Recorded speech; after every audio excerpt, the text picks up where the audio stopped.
your average lady, back at it again with another video. And this week, I made a scrunchie. I know it's not a big project, but hey, I just got back to school and I'm tired. It's pretty, it's nice, it holds my hair.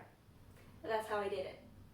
So what you're gonna need to make a scrunchie is, first of all, a long and narrow strip of fabric.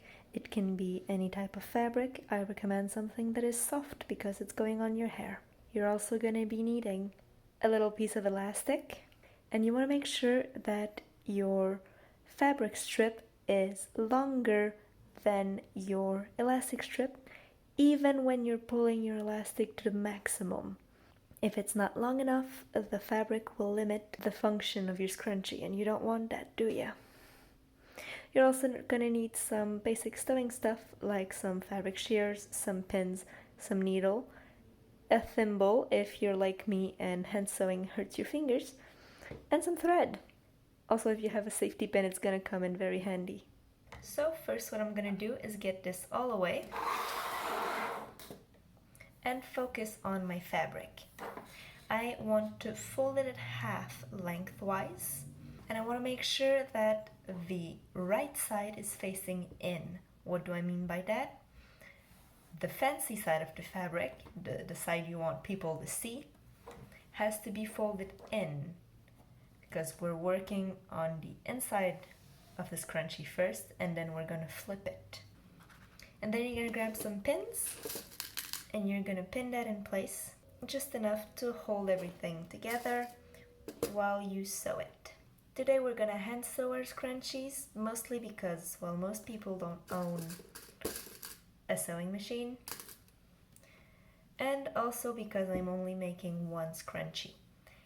If you're someone who owns a sewing machine and you're planning on making a lot of scrunchies, I would recommend using a sewing machine so it goes faster.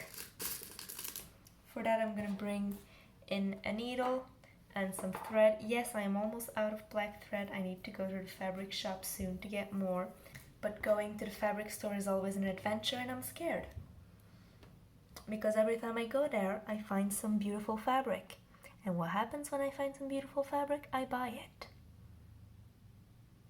And then I end up with too much fabric, and too many ideas and projects, and not enough time to achieve all of them. So what do? I just never go. You know, avoidance. It's a coping mechanism. And to sew, I'm gonna grab on my thimble. It's not pretty, but it protects my fingies. To sew this together, I'm gonna be using a running back stitch, which means I start with a running stitch, which you just saw me do. And after doing 2 or 3 stitches, I'm gonna go behind my previous stitch, come out in front, and do some more running stitches.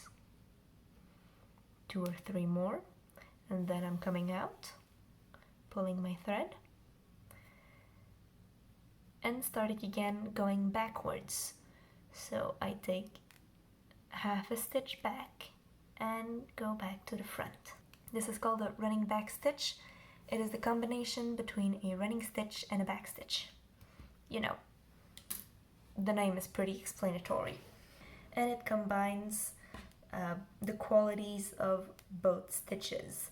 The running stitch is very fast stitch, but it's not very strong, whereas the back stitch is the strongest hand stitch you can make. But it also takes forever, because every time you sew forward, you then take a half stitch back.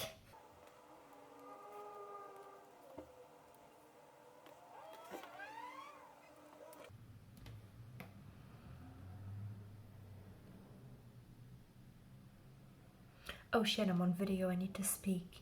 Sorry, I was very concentrated. There. I fully sewed this. I can cut the loose thread. Also, I ran out of thread. This is the last piece of thread I have. Let's hope it's enough to finish this scrunchie. If not, well, I'll just use a different color, it's fine. So once your fabric is fully sewn in, you're gonna grab your safety pin, pin it to one end of your fabric. Make sure it's secured there.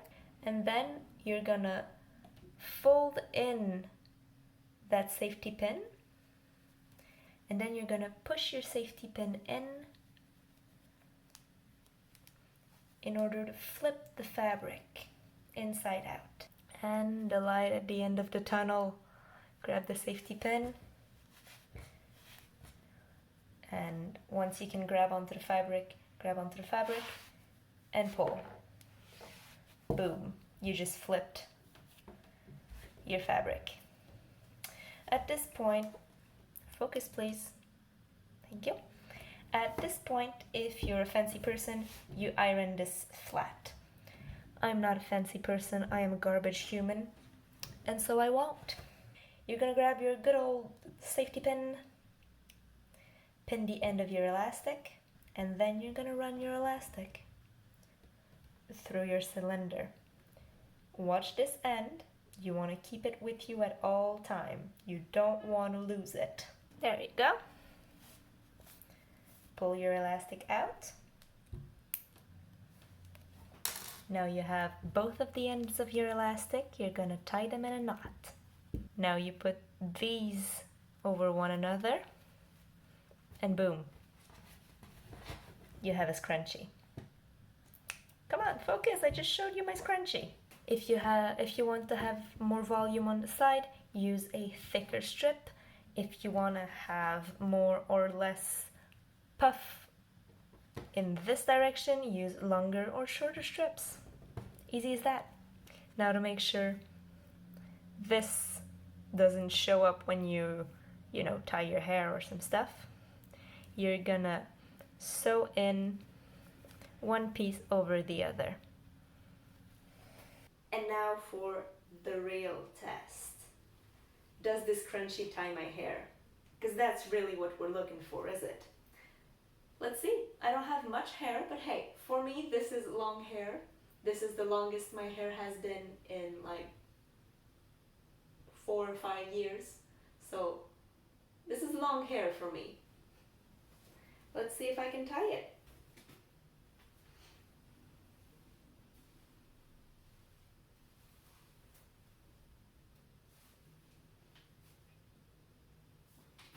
It ties. And it holds.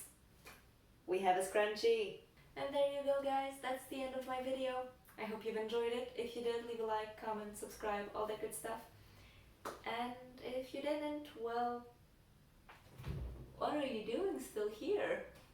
Okay, I'll see you next week. Bye bye.